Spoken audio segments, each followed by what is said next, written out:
Pemerintah kembali memperpanjang pemberlakuan pembatasan kegiatan masyarakat atau PPKM level 2 hingga 4 di wilayah Jawa Bali dan di luar Jawa Bali. Juru bicara pemerintah dalam penanganan COVID-19, Wiku Adhisa Smito menjelaskan, perpanjangan PPKM ini tetap dilakukan karena penurunan angka kasus COVID-19 baik di sebagian wilayah Jawa Bali dan luar Pulau Jawa belum merata.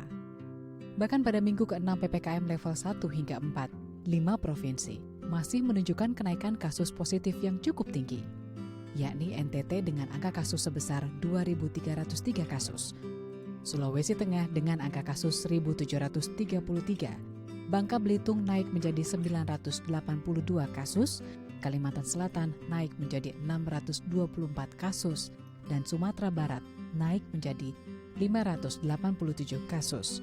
Satgas COVID-19 juga meminta pemimpin daerah untuk tetap waspada terhadap kenaikan kasus COVID-19 dan segera melakukan antisipasi lonjakan kasus dengan menyiapkan fasilitas pelayanan kesehatan di masing-masing wilayahnya.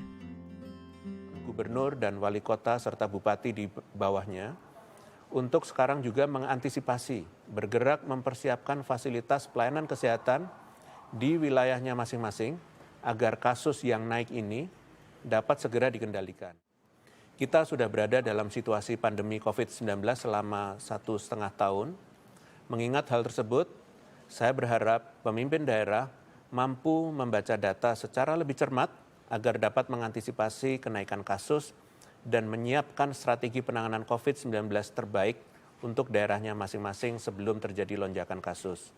Sebagai contoh, apabila melihat ada kenaikan angka positif, maka pimpinan daerah harus langsung mengamati angka ketersediaan tempat tidur di rumah sakit untuk memantau kapasitas rumah sakit di daerahnya. Sementara itu, bersamaan dengan negara-negara di dunia, pemerintah Indonesia telah menyusun rencana untuk mengatur aktivitas masyarakat saat harus hidup berdampingan dengan COVID-19. Di antaranya menyiapkan panduan dari sektor kesehatan dan panduan dari sektor ekonomi, serta terus melakukan pemantauan kondisi masyarakat yang dilakukan secara aktual agar bisa mengambil kebijakan yang lebih tepat. Sebagaimana arahan Presiden, saat ini kita harus bersiap beradaptasi dengan situasi. COVID-19 ini berpeluang akan hidup bersamaan dengan kita dalam waktu yang tidak sebentar. Saat ini bukan hanya Indonesia yang tengah menyiapkan strategi jangka panjang menghadapi COVID-19, negara-negara lain dan organisasi internasional seperti World Bank dan WHO juga tengah menyiapkan panduan baik dari sisi kesehatan maupun ekonomi. Kedepannya pemerintah akan senantiasa memantau kondisi COVID-19 secara aktual demi mengambil kebijakan yang tepat baik dalam hal penanganan kesehatan maupun pemulihan ekonomi. Novi Permatasari, Tim Liputan DAI TV.